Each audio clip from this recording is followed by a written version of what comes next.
मोहन सरकार बेले गोटे जहाँ को कह जाए खराब सरकार आईन श्रृंखला विफल सरकार नारी निर्यातना प्रतिदिन आज 7टा नारी निर्यातना खोर्धा खाली नुह ओडिशा जाक नारी निर्यातना पाइक भाई मैंने आसते 3 दिन तले प्राय 7-8 हजार युवक गाँ ठू सहर पर्यंत आज मान मर्यादा रखिंट माँ भौणी को इज्जत रखिंट ये तिरंग पताका इज्जत रखिंट केवल पाइक पाइक जे खाली खंडा ता नुहे ता भितर तेली अच्छा गौड़ अच्छा आदिवासी अच्छा हरिजन अच्छा ब्राह्मण अच्छा कर्ण अच्छा सबु जातिर लोग जो माने पाइक ये देश पे लड़ी बक्सिंग नेतृत्व रे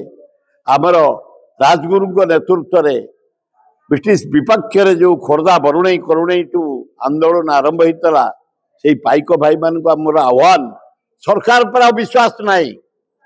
डेली नारी निर्यातना आम माँ भौणी मान इज्जत रखा आमर काम तेणु हे पाइक भाई भाई भौणी माने निज गाँ को निज पंचायत को निज जिला को निज स्टेट को आस आम समस्ते जगिबा आम भौणी को इज्जत रखा जमती आगुरी जगी आसते आ सरकार उपर निर्भर नकरी निर्भर कला माने डेली नारी निर्यातना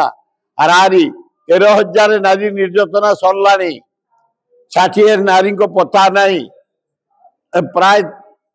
317 जन नारी की रेप करी मर्डर करा गलानी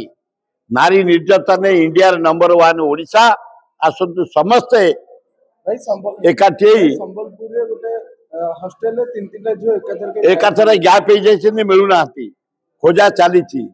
बाड़ुओ झील गुड़ाक हस्टेल रोते 3टा झील पता ना दुखदायक घटना।